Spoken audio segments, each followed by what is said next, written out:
Since I've joined 1 second before sunrise, I've met wonderful men and women who have shown me what they and you and I can do to meet the challenges of life on this planet. On this program, come with me to Sweden to meet a determined young man who's become a leader in that country's efforts to curb acid rain. And come to China and see the dangers of chemical pesticides and what one scientist is doing to help farmers use fewer of them.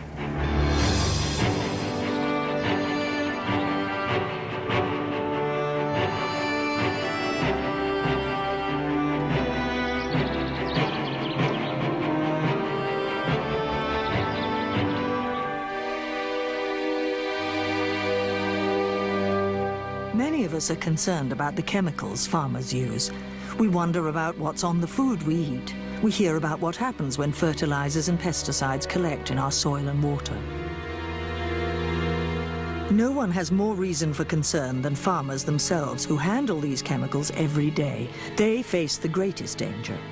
Worldwide, about 1 million people are poisoned by pesticides each year. 10,000 of these victims die from such poisonings. The risks are greatest in developing countries. 99% of the deaths caused by agricultural chemicals occur in those countries. Many farm workers can't read warning labels about careful use because they can't read or because the label is in a foreign language. Farmers may be totally unaware of the dangers of handling chemicals. Often they don't know to avoid reusing pesticide containers for food or water. And when they do understand the warnings, they often don't have protective clothing or proper storage facilities.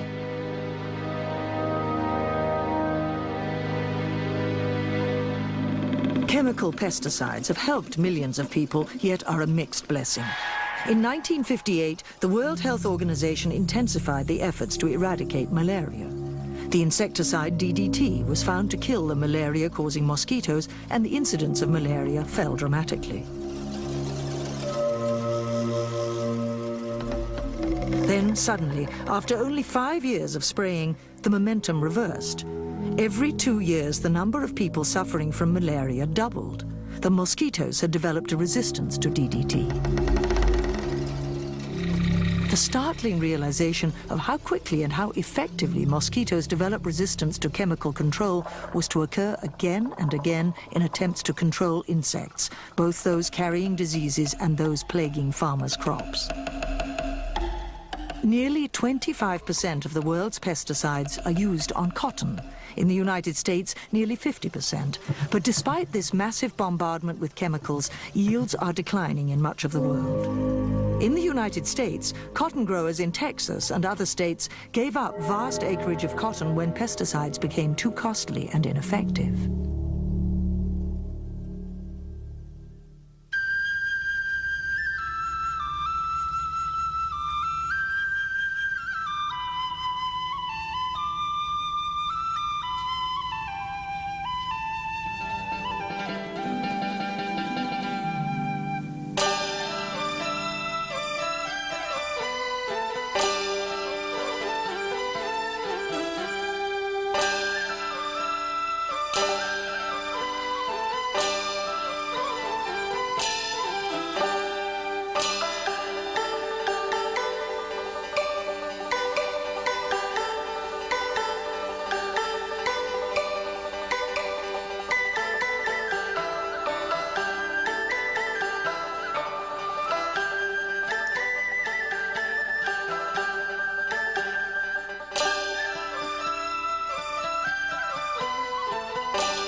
Many centuries ago, farmers in China first tried the sensible idea of using natural predators to control crop pests.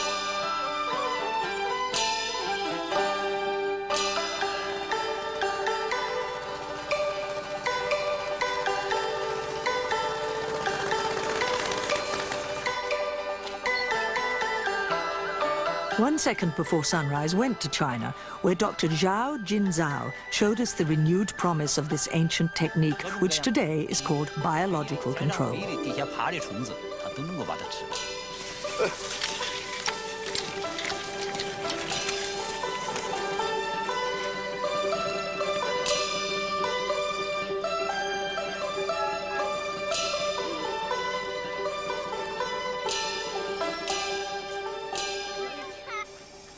The farmers Zhao works with combine this technique with a very modest use of chemical pesticides. That combination is known as integrated pest management.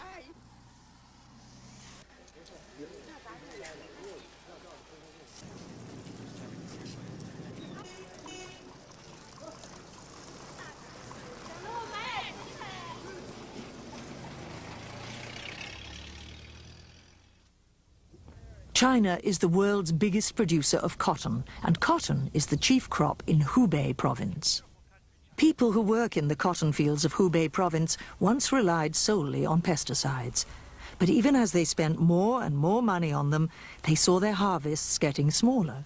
They saw that chemicals could make you ill.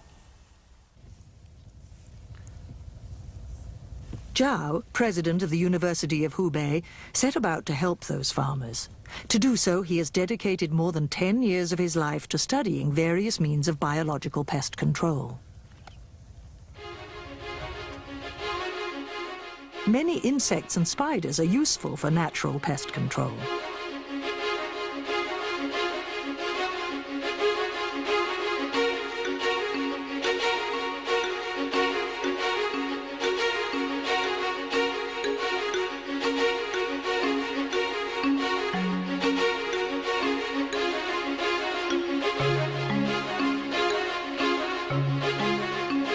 Nearly 2,000 years ago, in the orange groves of China, farmers came up with a new way to do battle with insect pests. Beetles, mites, and stink bugs plagued their trees. Farmers would release ants among the trees, and the ants would dine on the uninvited guests. The farmers knew which kind of ants to use, how to breed the ants, and the ideal time of year to put them to work.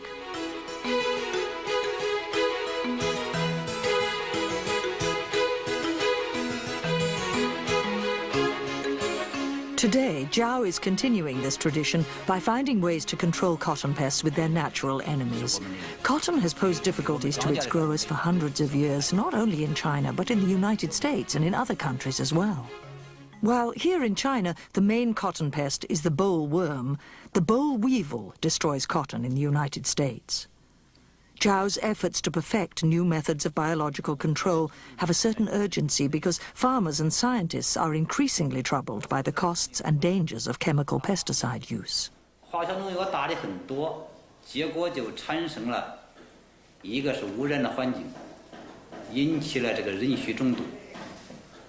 In the past, we used insecticides. Using too many of these chemicals has several consequences. First, they poison not just the pests we're trying to kill, but birds, mammals, and helpful insects as well. And in the long term, they poison people by polluting the soil, water, and air.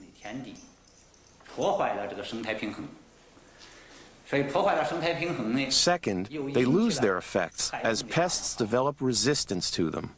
But not until recently did farmers who had become dependent on chemicals begin to believe that they could get by with fewer pesticides, or even with none at all. Dr. Zhao is one of many who think it's time to look at alternatives.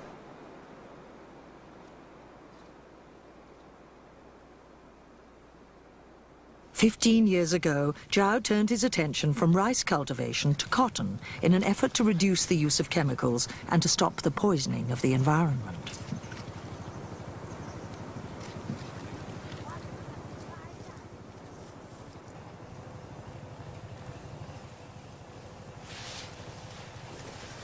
Spiders, he found, were the best answer.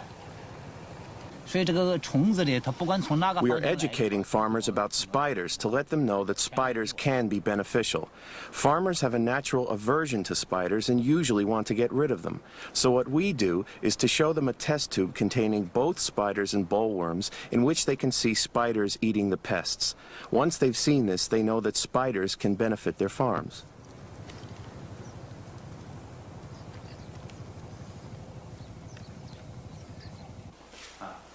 We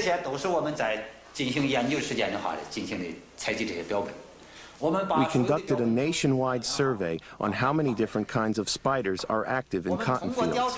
We also studied rice paddies, fruit trees, and cornfields. Zhao has done the most comprehensive studies on spiders in modern-day China.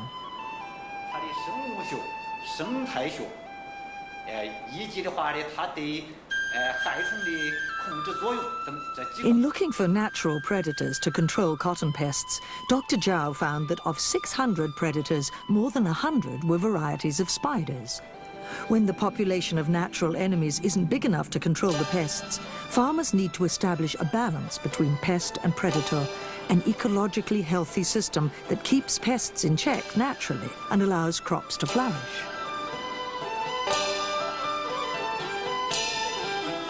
After Zhao and his colleagues select the best spiders for a given region and a given pest, they then face the challenge of finding ways to maintain the population.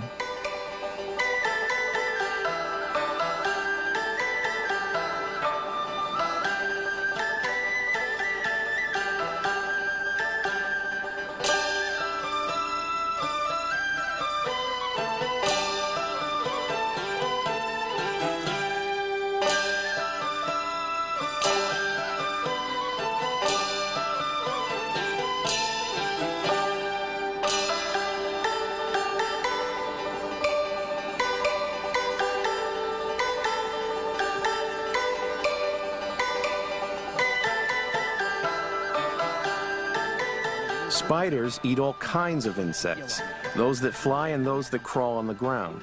Spiders are our friends. We use the expression dragnet to describe the spider's web.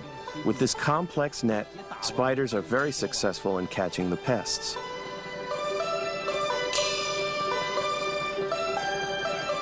In Hubei province, cotton is planted after the wheat harvest. During the harvest and in the winter, we dig shallow holes and we fill them with grass, and we also put grass among the branches of plants. The spiders stay in these grassy areas. This is a simple way to secure a healthy supply of spiders. Then, when the cotton blooms, they come out and eat the pests. Zhao is helping a new generation of Chinese farmers rediscover the merits of biological control. By setting the spiders loose in their fields, the farmers find that their crop yields go up. At the same time, they've cut down on chemical use by 80%. The success that Zhao and his colleagues have had with natural pest control places their expertise in high demand. The United States is one of the countries with whom they exchange ideas. Biological control began 20 centuries ago in China, but just 1 century ago in the United States. In 1889, California orange growers were losing their crops to a bug known as the cottony cushion scale. They enlisted the help of a small but hungry insect recently arrived from Australia, the 7-spotted ladybug. Farmers in California are making greater use of natural control. Diek Dietrich is president of Rincon Vitova, one of the largest insectaries in the world.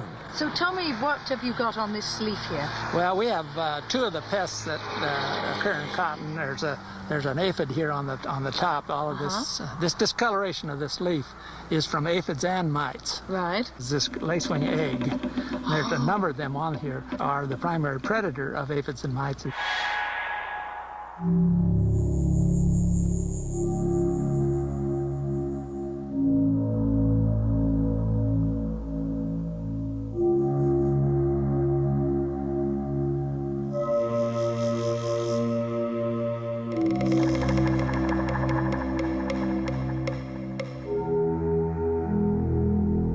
have to match the food with the predators with the amount of food supply. They're always following the prey. The delicate green lacewings and tiny trichogramma wasps that he releases in the cotton fields keep the pests in check. This is a square, a very vulnerable stage for cotton. Many insects like to feed on this stage, and when they feed on, sometimes these drop. If too many of these squares drop, we don't get enough flowers, and of course the flowers develop into these bolls. The bolls develop into the cotton. There's also seeds in here. The seed goes for cottonseed meal, cottonseed oil, margarine. There's all kinds of things that are made from cotton, besides clothing. California grows half the fruit and vegetables in the United States. Its farmers handle a lot of dangerous pesticides. By drifting through the air or collecting in groundwater, they have poisoned many people. The risks of pesticides have led many farmers here in the San Joaquin Valley to turn to organic farming and to biological control. 6 years ago, only 4,000 acres were entirely organic with no pesticides at all. That number is now up to over 70,000 acres. It took us about 10 years to learn to grow lacewings. All of these beneficial insects have to be grown on live insects. We haven't been able to develop very many artificial diets for them. There's quite a bit of research going on in that level right now, particularly in the U.S. Department of Agriculture. This is a costly process, and if you could shortcut that process and just grow the beneficials on an artificial diet, it would be much more economical. In China, Zhao spent years developing such a diet for spiders. He tried dozens of ingredients before he found a combination that worked.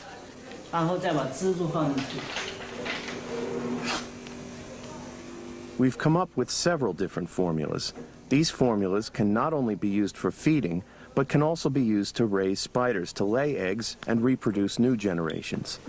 In one case, we raised up to 5 generations of spiders using a formula.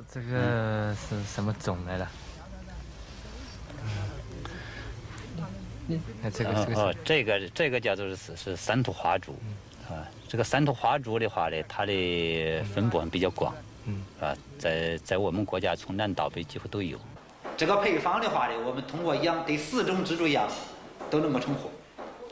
We were the first to find a formula for artificially feeding spiders, which wasn't easy. 我们养的最多的话呢，已经传到5代。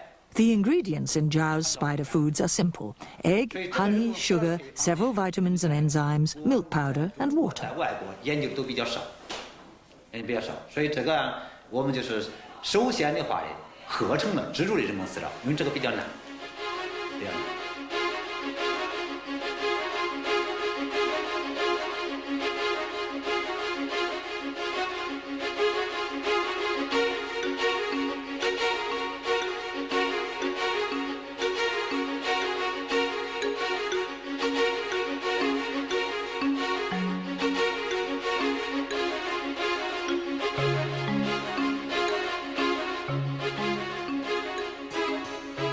Many provincial and national leaders have honored Zhao and his colleagues for their achievements.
Zhao encourages farmers to think of a farm not as a short-term factory that produces a single annual product, but rather as part of a diverse ecosystem that has to be there for the long haul. Zhao teaches important points basic to protecting and maintaining healthy agricultural ecosystems. That it's important to plant a variety of crops rather than just one. That it's crucial to preserve and use a diversity of seeds, and that it's the ecologically healthy, the balanced agricultural system that truly works. Farmers in other parts of China, inspired by Zhao's success, are applying integrated pest management to cotton and to other crops as well.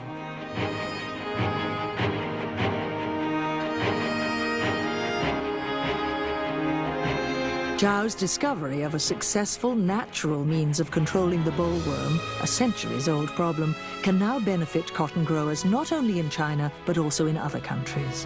Cotton farmers throughout Hubei now use fewer pesticides, yet produce bigger crops.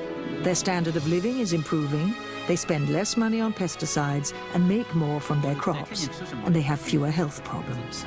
Now a farmer who anxiously turns over a leaf or peers into a cotton boll is pleasantly surprised. The farmer may discover not a fearsome aphid, weevil or bollworm, but a contented and harmless spider. For Zhao Jing Zhao, the spider's time has come.